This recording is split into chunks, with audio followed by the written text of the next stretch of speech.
he looked over all my records and said, well, without any tests, he says, you couldn't have Lyme disease because you've already taken 14 days of doxycycline. So you really should just go home and get plenty of rest and try not to think of yourself as a sick person. And I thought, great advice, right?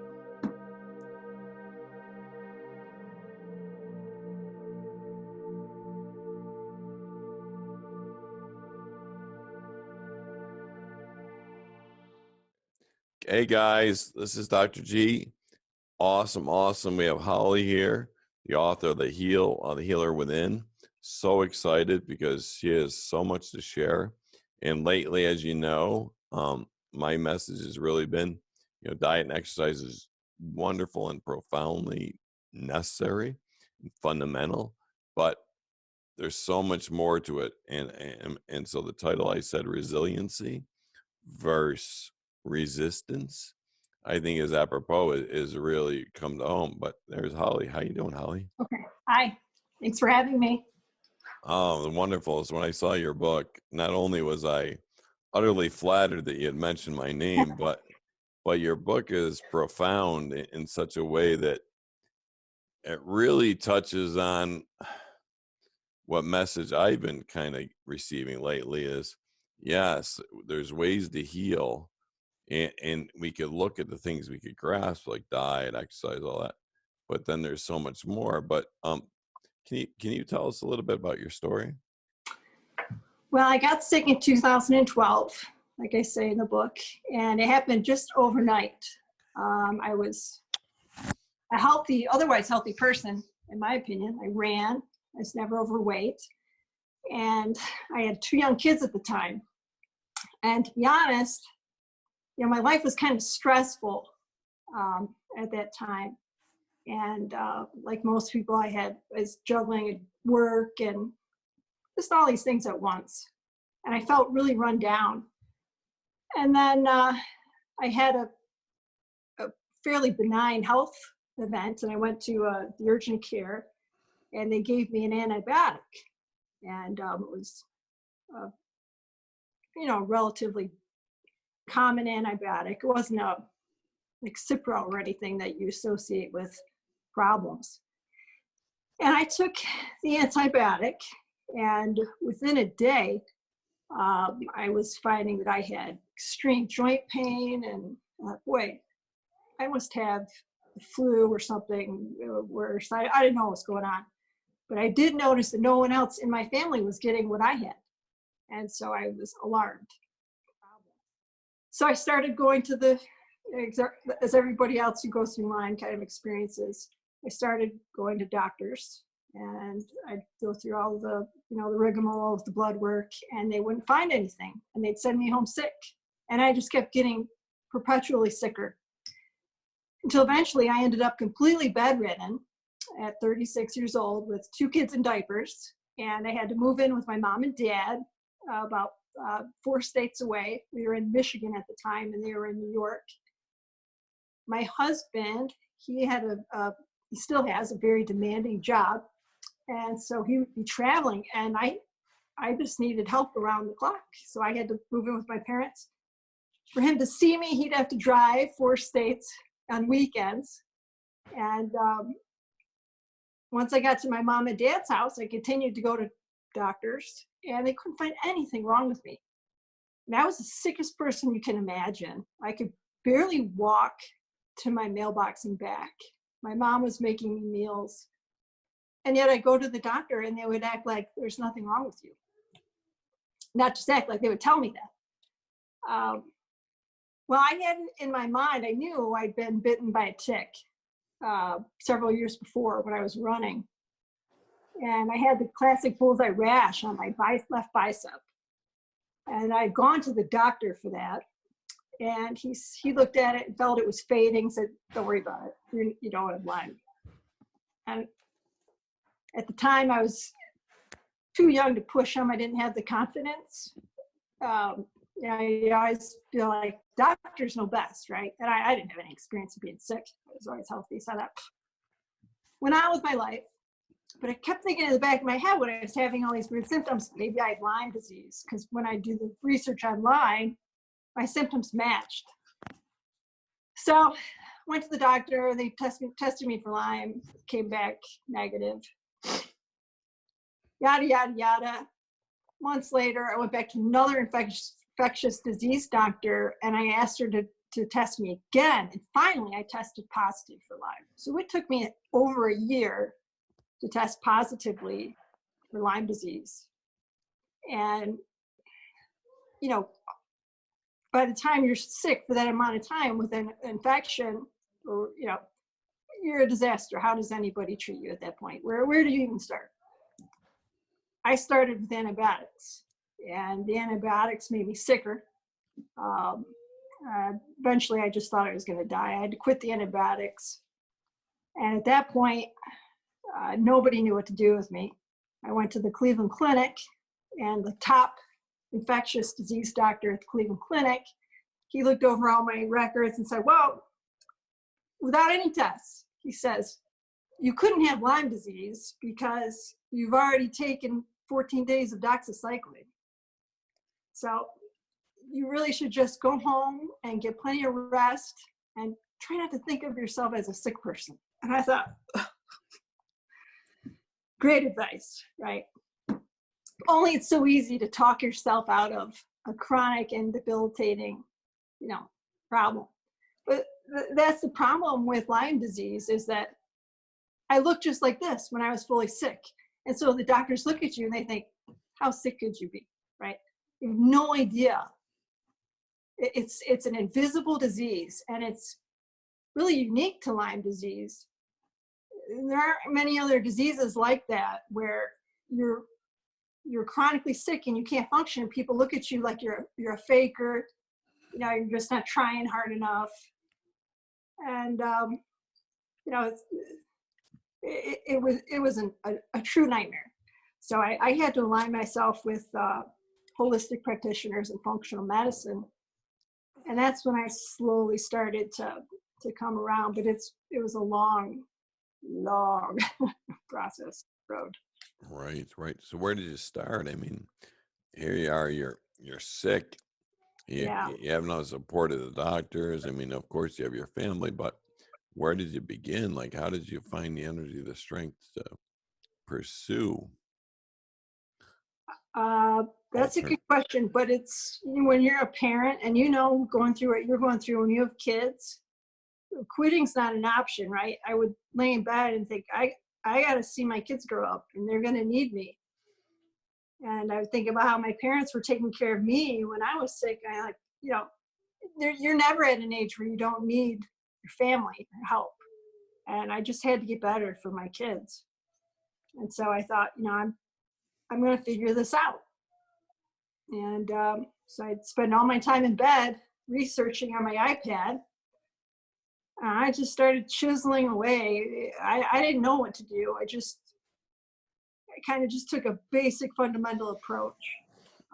But you're an attorney at this point. Are you still practicing law, or? Yeah. No, I'm not. I haven't been back to work since I got sick. So now I've kind of just devoted my time, and I'm just coming out of being sick. I'm still not perfect. It's like coming out of an underground bunker where you almost can't even, if I have good days, I feel like I want to pinch myself. Is this really happening? When's the other shoe going to drop? Am I going to get sick again? Yeah, I'm kind of feeling out the water still. So it makes me nervous to dive back into anything that's too stressful. We always talk about that there's no finish lines, that you're never like, oh, you succeeded. This is always an ongoing, as like anything with life, right? An ongoing challenge, or an ongoing struggle, or an ongoing goodness too. I mean, depending on how you look at things, right? That's right. And people will always ask me. In fact, people would ask me when I was sick, "Are you going to get better?" And I would think, oh, I hope I am. But I talk about that in my book, that when people ask, "Are you better yet?" and being better, right, is such a weird thing, because when do you really reach that point? I keep working every day and honing what I do and just keep every day. You know, it's like a slow grind trying to improve. So that's how it's been from the start. And you said something that you had read on the internet that was really profound when we were talking just before, that you were faking wellness, which Right. is Yep. really, Absolutely. really speaks to me. Like I said, with Lyme disease, it's such a strange thing that family and friends and doctors, they will straight to your face act like you are faking your symptoms because they can't find anything diagnostically wrong with you. And I said I wasn't faking being sick, I was faking being well. Anytime I had to go to a family function, or I remember going to my cousin's wedding, I felt like a zombie. I would get dressed up and I would take a nice picture and I looked great in the picture. I should show you the picture at my cousin's wedding when I was in the thick of it. I looked great. And I remember that day though, when I look at that photo, all I see is pain and suffering. Because I remember not being able to carry conversations, feeling weak, just hurting everywhere. And if you haven't gone through it, it's hard to understand. But you can't judge a book by its cover. You don't know what someone's going through by how they look on the outside by any stretch. I think that's pretty deep because I think that applies to most of us as we spend our lives in this internal battle that we can't share with the world, so to speak, because Right? like you said, you just don't want to bring people down all the time, your spouse, your husband, your kids. So Right. you have to kind of suck it up. I hate to use that because that's such a That, cliche. right. That's the thing with these chronic diseases like Lyme and MS is that you don't ever get a break from being sick. It's a possible life sentence. You don't know. And it's every day, day in, day out. You go to bed with it, you wake up with it. And I often say this to my husband. I say, if you have a bad day at work, you could plan a vacation to regroup, right? You got the weekend off. You don't get any time off from being sick. It's nonstop. And after a while, when you're sick, day in, day out, year after year, the people around you don't want to hear it anymore, right? Because it's depressing. And I don't blame them for not wanting to listen to somebody No, complain no, about how I don't sick they blame them either. I don't blame them either. are. Right. So let me take you back a little bit. So I mean, you're really sick. You're not practicing now. I mean, and you haven't any help with the doctor. So you had two choices. You could either kind of swallow or in your squalor, kind of live like in that way, or choose to take a different step. But you chose to take a different step. So what did you do? Well, first of all, I knew instinctively, I just felt instinctively that I had to get well using natural remedies. I just instinctively am distrustful of pharmaceutical medicine. And I didn't want to be reliant upon a medicine. That freaked me out. So I just started to look for natural ways to get better. And I'll tell you one thing. I know the naturopath I found initially was Jennifer Serzant from Quebec. She really helped me. She got me on the right path with herbs and diet. But she'd always tell me, she'd say, get off gluten and really focus on your diet. And I always would think, diet didn't get me sick. So it's not like I eat that poorly. And I'd have like a tuna fish sandwich with bread. And I didn't see the harm in it. And so I'd always tell her, oh yeah, I'm eating well.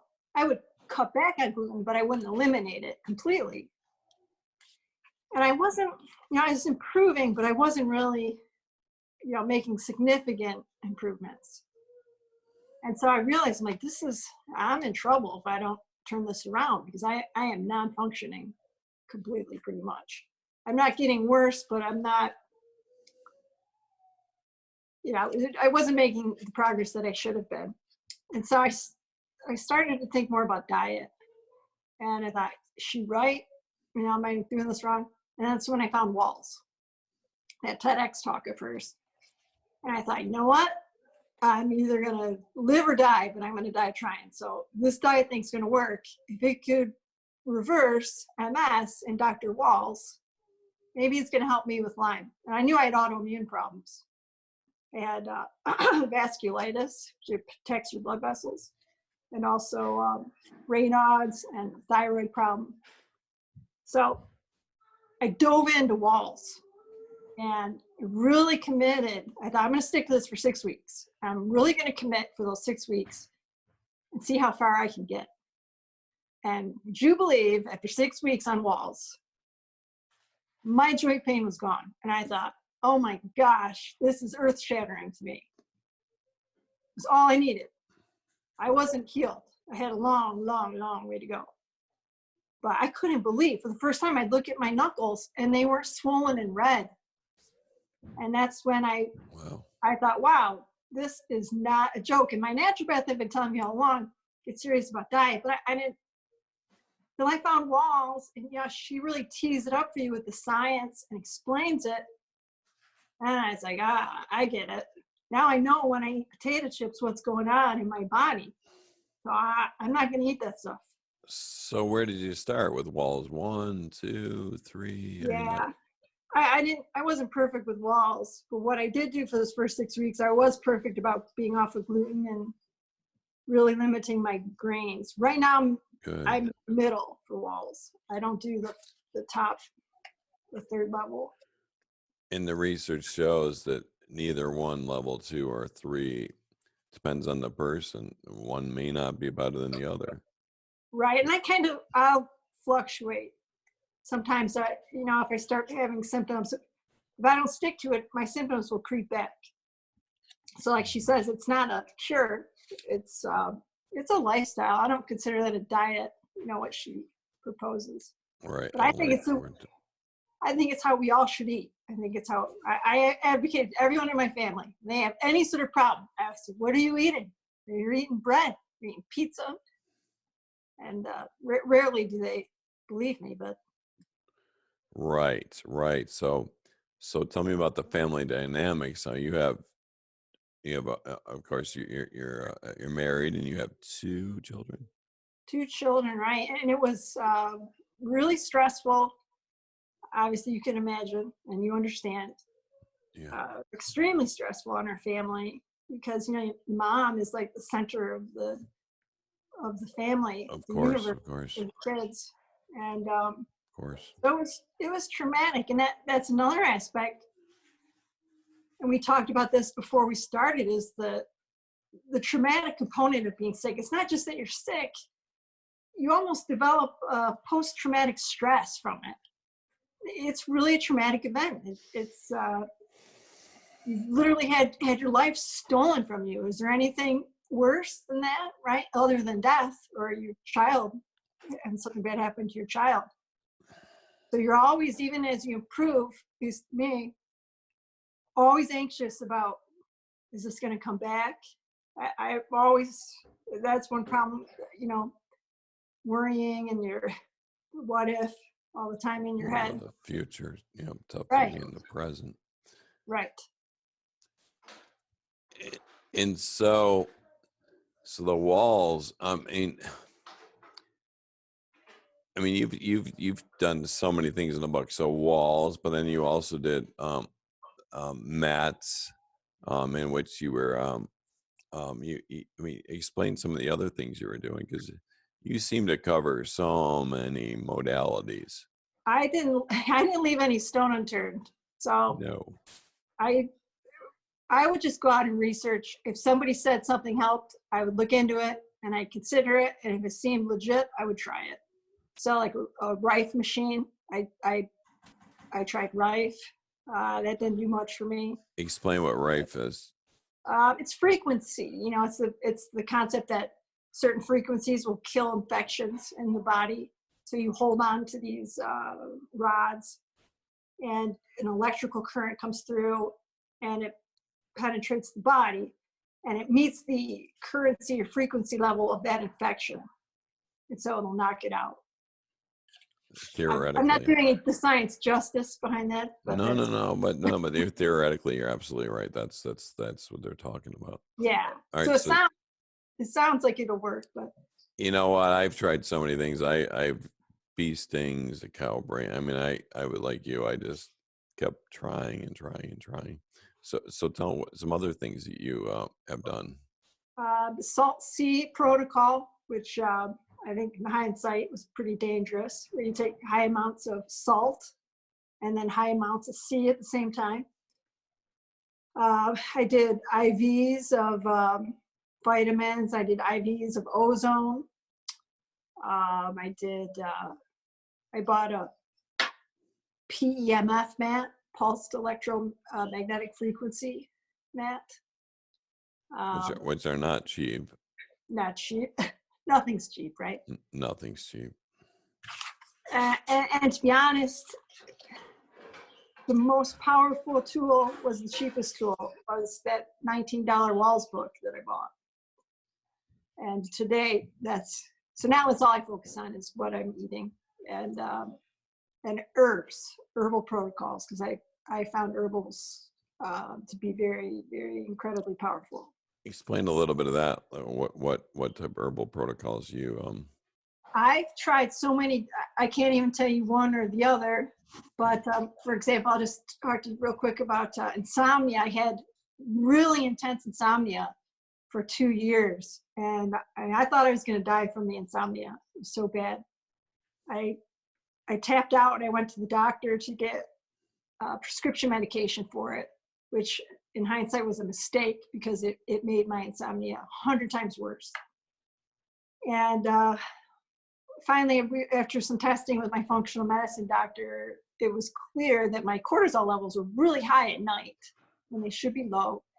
And then in the morning when they should be raising or increasing to wake you up, mine were not where they should be. So I started taking ashwagandha and holy basil and different things at night that would help my cortisol levels. And it took a little bit, but those herbals restored my circadian rhythm. That and exercise. I know you guys talk about going to the gym. I hadn't been really working out because I was so tired all the time. And you think that when you're tired, and you've said this before, you feel like you're tired, so you want to lay down and sleep. But just because you feel like it doesn't mean that's the best thing for you to be doing, right? And so I would say herbs. I realized the true power of the herbs with my insomnia helped me correct that. But also the exercise was a huge component. what type of I call it movement now, because people are like, well, I don't want to lift weights, so I don't want to do that. And I'm like, well, you don't have to, but you have to have some form of movement. So Right. so what are you doing, Holly? Like what's I know I started, and really, there's people out there that they feel like they can't do anything. That's how I felt. I was really bedridden. So anything you can do, resistance training in particular, I'm not saying get out of breath, because I think that's counterproductive, especially if you have chronic fatigue syndrome. right. You can hurt yourself. Right. But I started where I was, and I was just gentle with myself, and I would pat myself on the back whenever I did it, because I thought, if anybody else could understand how I felt going in to, go into the pool to do my little exercises, they'd be shocked. Most days I thought they'd be taking me out in an ambulance. And that's the truth. I can so many days driving to the gym thinking, well, there's a lifeguard there, so if you die or something happens, they can fish you out. But I gotta move. I'm a strong believer that we have to move. We have to do it in a safe way. And right, my body lies to me all the time. I think I can't do it. But if I move a bit, then I have more energy. But the problem is, as you said, if you're out of breath and you have chronic fatigue, and now you're really destroying your, so I always talk about fatigue management. So, you touched on that very nicely, because there's a point where you can overdo it. It's a very fine line, and you have to be able to protect it. But I find that if you do things like swimming or weight training, not anything heavy, just do what you can and you'll build up. But like you said, I can't tell you how many times I did not, I just was exhausted and didn't feel like going out and doing anything. And then after I did it, wow, now I can get through my day. I can make dinner for the kids, where otherwise I'd have been in bed for the whole rest of the day. Yes. Good point, because that's exactly how I feel. I mean, there's Yeah, been times where I've been like at the gym where I got tears in my eyes. I know I got to get done. Now, like you said, it's a fine line between overdoing and doing it, but you right, have to, I figured I have to do something. And I have right, to do something like 5 days, 4 to 6 days a week. right. Something. Yeah, and I remember watching one of your videos one day when I hadn't slept all night and I was exhausted, and I thought, this was back when I was trying to get my sleep patterns corrected. And you said that you didn't sleep well that night, but you were still going to go to the gym. And I thought, I got to start moving. And exercise was really critical step. And every Oh, time you exercise and make that point, you make more mitochondria. That's what you need. awesome. Well said. Absolutely. And the thing with sleep, and Dr. Charlin made it clear to me, and actually Dr. Walls, and now a bunch of other I've been taking coursework with the Institute of Functional Medicine, and sleep is absolutely fundamentally key. And you know Mhm. that, because how horrible you felt when you miss a night's sleep. How horrible I feel when I miss a night's sleep. It's everything, right? It's the It's bottom everything. layer. It's what you build the house on, right? So, Amen. See, now I'm also involved in the kind of the weightlifting, powerlifting community, and these guys and gals are strong as all get out, but they know is so they had to prioritize things: train, eat, sleep. And so, what priority do they put them in? Sleep first, eat second, train last. So, sleep, nutrition. Now you exercise, you move, right? correct. And right, because when you sleep, that's when everything heals. So you could do all the best things during the day to nourish your body. If you don't sleep and let your body give your body the chance to absorb those nutrients and heal, but it's not going to work. Well said. Perfectly said. Well, I'm not going to keep you too long because I know you got a bus coming with your children. But let me just put you back on this. But this is Holly's book. I highly recommend it. You could get it on Holly. Yes, you get it on Amazon. I'm not. Is that the best place? Yeah, Amazon, and I also have a website, but that just links you to Amazon. But my website is thehealerwithin.me. Thehealerwithin.me. Now you also do consultations. You also work with patients still. I offer that, but mostly, if anybody has questions or they, just send me an email. I'm happy to talk to anybody. Well, the book is a very, very nice read. It's a quick read, and it's fundamentally reverberates with my story, and so I know it's going to reverberate for the rest of the community. So I highly encourage. I purchased. Well, you sent me a copy, but then I went out and I purchased a copy on Kindle because it's just easier sometimes for me if I'm in the car or I'm in my Right. phone. Take a look at it. So it's available in a couple different forms, but I also like paper, but I'd like to have something in my hand. So That's how I am too. I love a nice book. yeah, and I could highlight, I could mark it, I could Right. scratch it, I could fold pages. Where Right. my son, of course, in college, everything's video and on the computer. I'm like, yeah, I need They that. don't know what books are anymore. It's all They really everything's don't. It's crazy. I want to scratch it and move it and yeah. highlight 3 different colors. And but Holly, you know what? Thank you so much for coming on, and thank you so much for having the courage to look beyond. Because I always talk about the fact that I went through all my medical training, I went through all that, and I had to go through a de-learning period in order to relearn. And Dr. Right. Walls talks about it, and a lot of the authors and a lot of the fine doctors realize, it wasn't more than 50 years ago they were recommending cigarettes to pregnant women. Right. So So the fact that they had no idea about the Lyme disease, and they have very little idea about nutrition and chronic disease. I mean, it's just, unfortunately, it's what it is. It is. It is. Is- And doctors are doing their best. And yeah, I kind of went through a period where I was hostile with doctors, but a lot of the stuff we just don't know yet. And all the research with like the microbiome, and I find it fascinating because it's like we're on the precipice of this new frontier, figuring out almost everything has a tie to your gut. And, I'm going to have Dr. Dannenberg on. We're going to talk about that, but I yeah, had a chance to speak with Dr. Walsh 20 years ago, and we had a long conversation. At the end of the conversation, she said it's all about the biome. This is yep, 20 years ago, so she was way ahead of her time. way And ahead. and Yeah, and that's exactly what we're finding. If your biome isn't right, your mental attitude is right, your depression is not right. I mean, nothing's right. All disease begins in the gut, right? right. And I know we got to go, but that was one thing I noticed as a teenager. I felt like my health wasn't even good then, and it was because of how I ate. I look back on how I was raised, and nobody knew about the stuff. We lived on Wonder Bread and Chef Boyardee and Steak Gums and Captain Crunch. I'm with you 100%. Where'd you grow up? Uh, just south of Buffalo, New York, near Chautauqua Lake.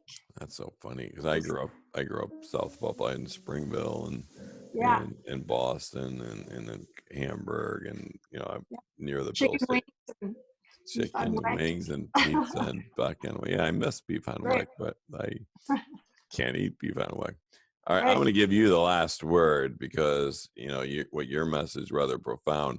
What advice would you have to somebody was in your boat, that's sick, and the doctors, and all, they went down that road and they've hit walls? What's your advice, if you can, just in a couple minutes? My advice is stick to walls. Don't expect immediate results. And just every day, they say that 1% rule. Every day, try to get a little bit better and a little bit better with your protocol. Just keep honing and chiseling away and stick with it because the results will come. You just have to keep at it every day. Just get up and say, God, I'm grateful to be alive. I'm going to live another day. I can work on this. And there's a Zen proverb in my book that says, if you're facing the right direction, all you need to do is keep walking. That's walls. Stick to walls. Get with a good herbal protocol. Find a functional medicine practitioner if you need help, but you can do it. There's so much power within you with what you eat every day. If you just really stay disciplined and stick with it. Just every day, try to get a little bit better and be forgiving of yourself because you're gonna eat a cookie every once in a while. So just get back on the horse. Ollie, I love your book, The Healer Within. We can find it on Amazon. I encourage everybody to grab a copy. It's just a quick, nice, energetic read. Even to give you a little bit of a boost, a little bit of energy. And I'm just so impressed with you that you were able to just deep down inside say, all right, I'm going to do this. And you did.